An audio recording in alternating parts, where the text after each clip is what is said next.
저는 오늘날 교회들이 이러한 모습을 가져야 된다고 생각합니다. 목사가 성도들한테 저를 위해 기도해 주세요.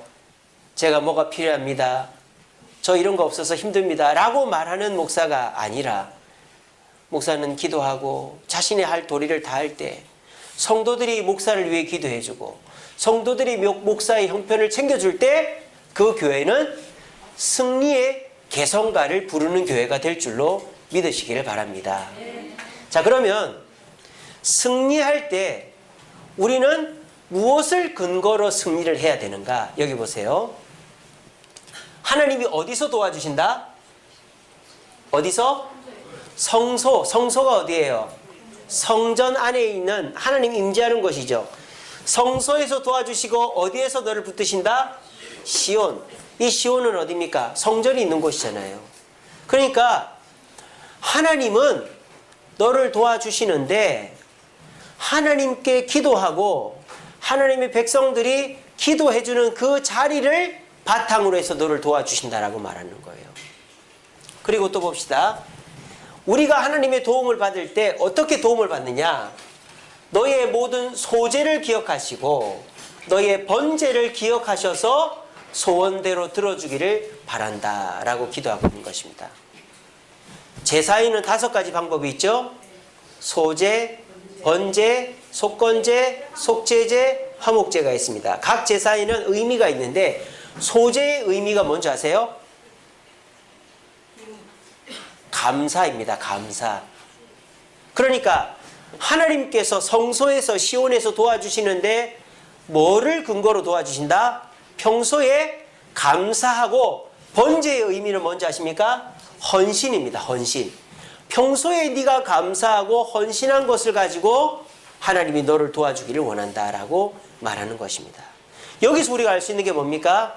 하나님의 도움은 누군가가 대신 도와줄 수 있는 것이 아니라는 겁니다. 여러분들이 저를 위해서 기도해 주시죠. 그게 저에게 큰 힘입니다.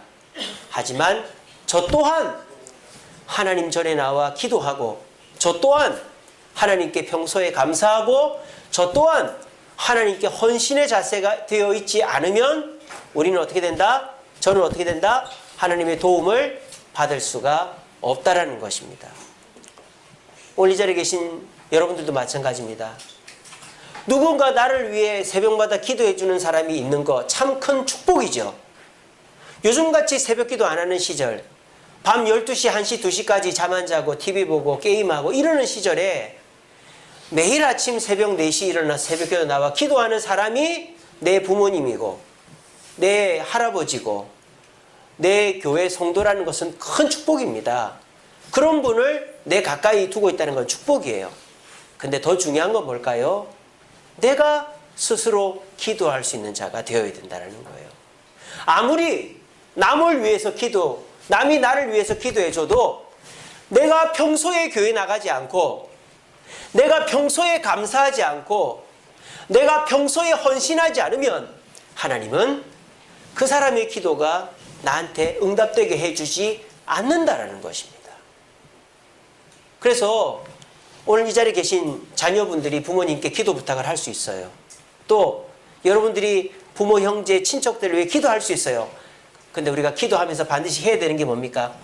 너 교회 나가야 된다. 너도 기도해야 된다. 너도 하나님 앞에 봉사하고 헌신해야 된다. 그래야 내 기도가 응답이 된다. 여러분, 열매는 어떻게 해야 자랍니까? 땅속에 심어놨다고 열매가 납니까? 땅을 갈아야 됩니다. 물을 줘야 됩니다. 가지치기를 해줘야 됩니다. 나름대로의 노력이 없으면 열매는 맺히지 않는 것입니다.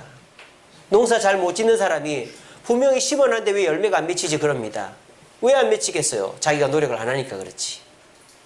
오늘 이 다윗 출정가에서 다윗이 나아가서 승리하고 돌아오면서 시편 21편에 다윗의 승리 개성가가 이어질 수 있었던 이유는 평소에 다윗이 하나님의 전에 들어가서 기도했고 평소에 다윗이 하나님께 감사했고 평소에 다윗이 하나님 앞에 헌신했기 때문입니다. 이것이 어우러져서 승리가 된 것이지요. 저도 마찬가지입니다. 여러분들이 아무리 저를 위해 기도해 준다고 한들 제가 딴 생각하고 게으르고 목회에 집중 안 하면 교회가 평안할 수 없는 것입니다. 여러분들의 기도를 받아서 저도 이 시편 20편의 말씀처럼 여러분들을 위해서 열심히 교회 나와서 기도하고 감사하고 헌신 봉사함으로 우리 모두 이 주세움교회가 승리의 개성가를 부르는 교회가 될 수 있도록 함께 만들어가는 저와 여러분 되시기를 간절히 바랍니다. 마지막으로 이런 말씀이 있습니다. 어떤 사람은 병거와 말을 의지하나 우리는 여호와의 이름을 자랑하리로다. 이렇게 되어 있습니다. 그렇게 하면 우리가 어떻게 된다? 일어나 바로 선다라고 되어 있습니다. 말이 좀 안 맞지 않습니까?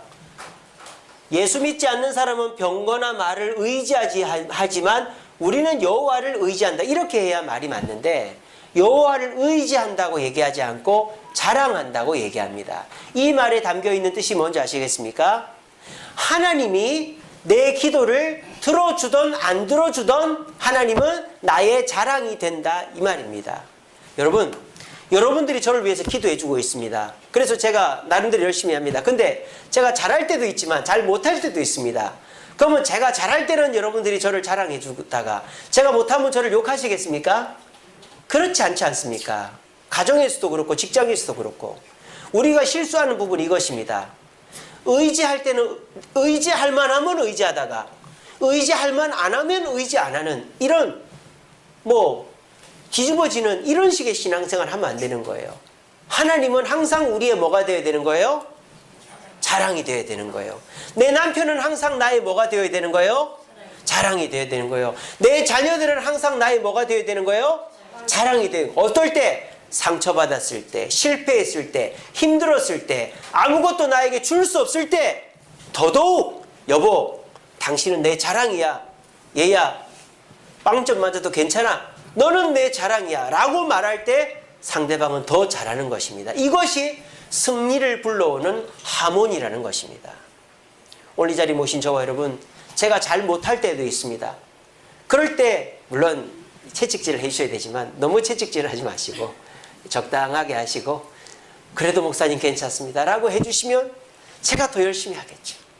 여러분들도 마찬가지고 이렇게 우리가 사람을 의지하지 않고 하나님을 자랑하는 자세를 가질 때 결과적으로 저와 여러분들은 그 삶 속에서 어려울 때나 좋을 때나 기쁠 때나 슬플 때나 항상 평온하고 감사한 삶을 살아갈 수 있게 되어지는 것입니다.